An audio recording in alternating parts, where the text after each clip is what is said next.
আজ আমি বানাবো পাঁচমিশালি ঘন্ট বা লাবড়া বলতে পারেন। তার জন্য প্রথমে আমি গ্যাস জ্বেলে নিলাম।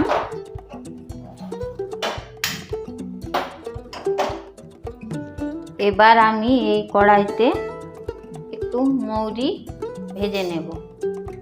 মৌরিটা অল্প ভাজতে হবে, খুব লাল করা চলবে না, যাতে কাঁচা গন্ধটা চলে যায়, সেজন্য। এটা ভাজা হতে হতে আমি দেখিয়ে নিই কী কী সবজি নিয়েছি। সবজি আপনারা যে যার পছন্দ অনুযায়ী নিতে পারেন। আমি নিয়েছি কুমড়ো, বেগুন, বরবটি, আলু। আমি সব ছোট করে কেটেছি, আপনারা আপনাদের পছন্দ মতো কেটে নেবেন। এছাড়াও কুঁদরি, ঢেঁড়স আর পটল নিয়েছি। চেরা কাঁচা লঙ্কা আর আদা বাটা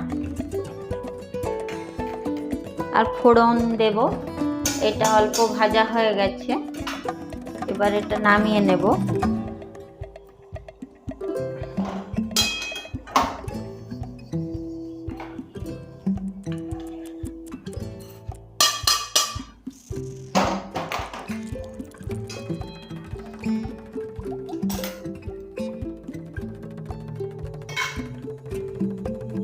আর নিয়েছি, বলতে ভুলে গিয়েছিলাম, এটা হচ্ছে পুঁই শাক আর ডাঁটা।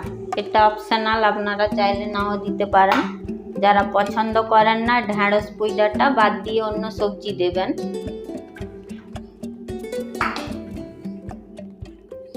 এবার আমি প্রথমে কড়াইতে সাদা তেল দিয়ে দিলাম। আপনারা রান্নাটা সরষের তেলেও করতে পারেন।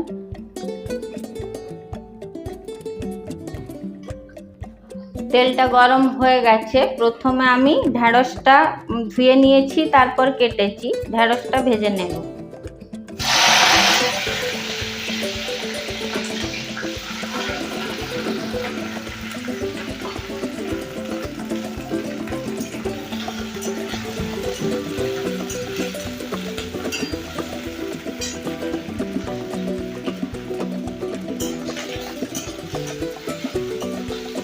ঢেঁড়সটা তেলে ভেজে নিলে লাল লালে ভাবটা চলে যাবে। আর এটা আমি লাস্টে রান্নার সঙ্গে যোগ করব, ওই জন্য লবণ আর হলুদ দিয়ে ভালো করেই ভেজে নেব। পরিমাণ মতো লবণ দিলাম।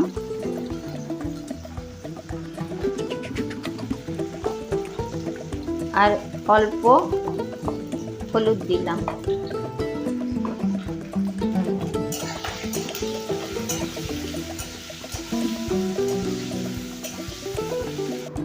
ঢেঁড়সটা খুব ভালোভাবে ভাজা হয়ে গেছে, আমি তুলে নিচ্ছি।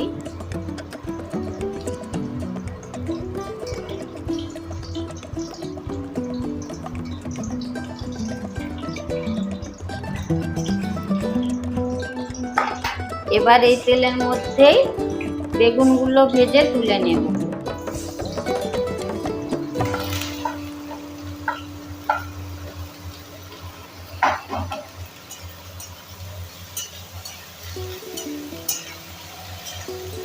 বেগুনটা অল্প তেলেই ভাজছি।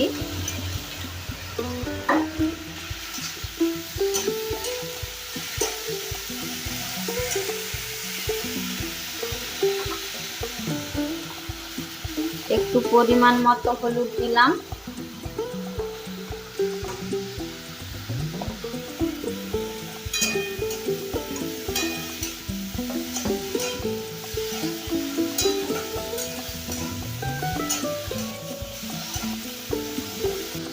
আর একটু লবণ দিয়ে দিলাম পরিমাণ মতো।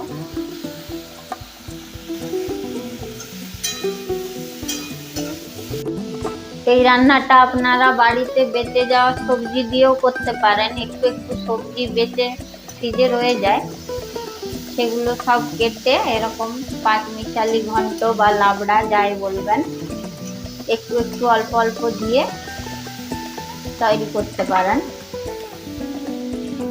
বেগুনটা ভাজা হয়ে গেছে, বেগুনটাও আমি তুলে নিলাম।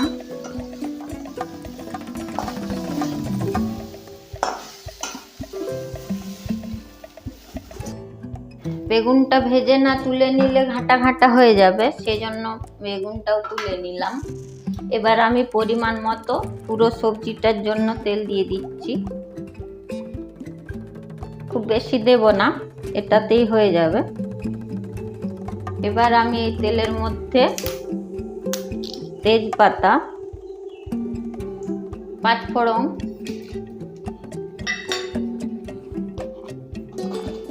গোটা জিরে ফোড়ন দিয়ে দিলাম। একটু নেড়ে নিয়ে এর মধ্যে আমি মশলার গন্ধ উঠে গেলে কাঁচা লঙ্কা দিয়ে দিলাম। কাঁচা লঙ্কা অনেকটাই দিলাম, আমি আর গুঁড়ো লঙ্কা দেব না।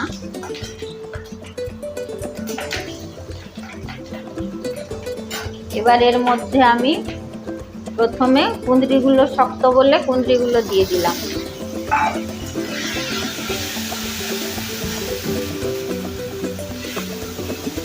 কুঁদরিটা একটু ভাজা ভাজা হয়ে গেছে, এবার দিলাম বরবটিটা।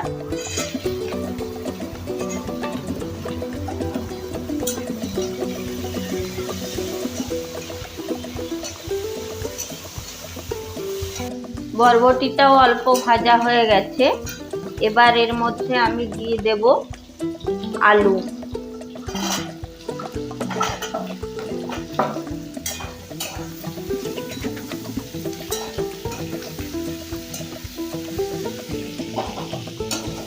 আলুটাও একটু এর সঙ্গে ভেজে নেব। আলুটাও অল্প ভাজা হয়ে গেছে, এবার আমি কুমড়োটা দিয়ে দেব।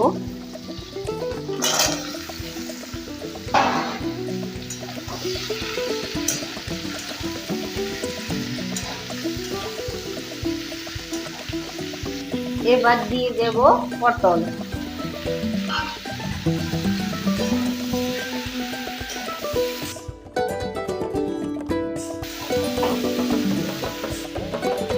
এবার আমি পুঁই শাক আর ডাঁটাটা দিয়ে দিলাম।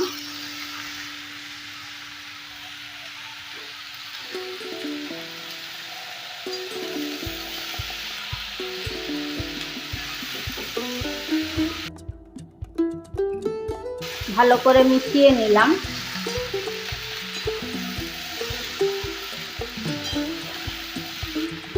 এবার এর মধ্যে আমি পরিমাণ মতো হলুদ দিয়ে দিলাম।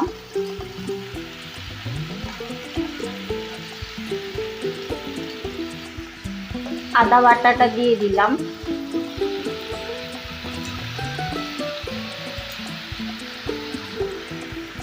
আমি নিরামিষ বানাচ্ছি, আপনারা এর সঙ্গে মাছের মাথা দিয়েও করতে পারেন, তাতেও ভালো লাগবে।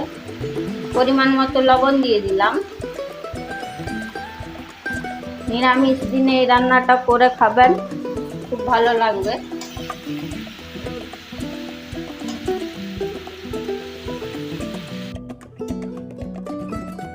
ভালো করে মিশিয়ে নিয়ে দমটা কমিয়ে ঢাকা দিয়ে দিলাম। সবজির জলে সেদ্ধ হয়ে যাবে, দমটা কমিয়ে দিলাম। এরপর 10 মিনিট পরে একটু উল্টে পাল্টে নেব। একবার উল্টে দেব ঢাকনাটা খুলে।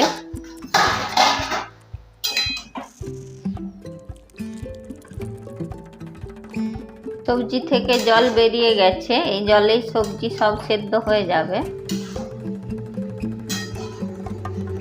ভালো করে উল্টে পাল্টে আবার চাপা দিয়ে দিলাম।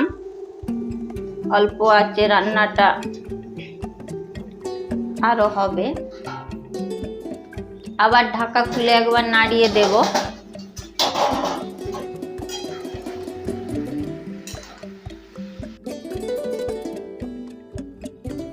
তরকারিটা ভালো করে সেদ্ধ হয়ে গেছে।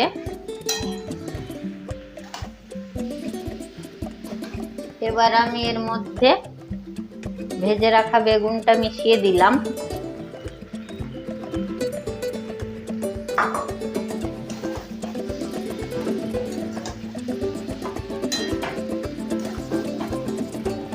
ভালো করে মিশিয়ে নিলাম।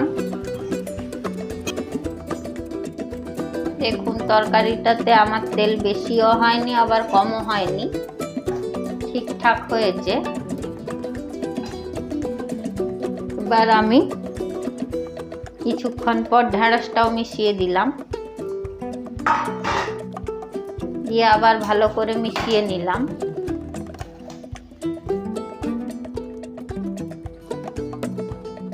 এরপর আমি উপর থেকে 1 চামচ চিনি দিয়ে দিলাম।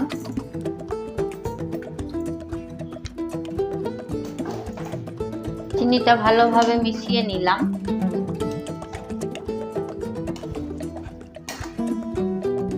একটু ঢাকা দিয়ে দিলাম যাতে চিনিটা গলে মিশে যায়।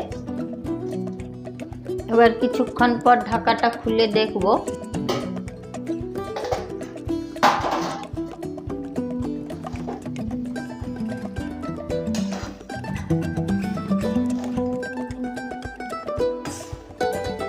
চিনিটা গলে গেছে।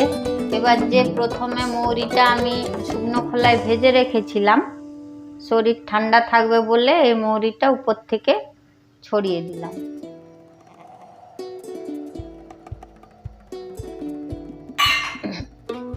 ভালো করে মিশিয়ে নিলাম।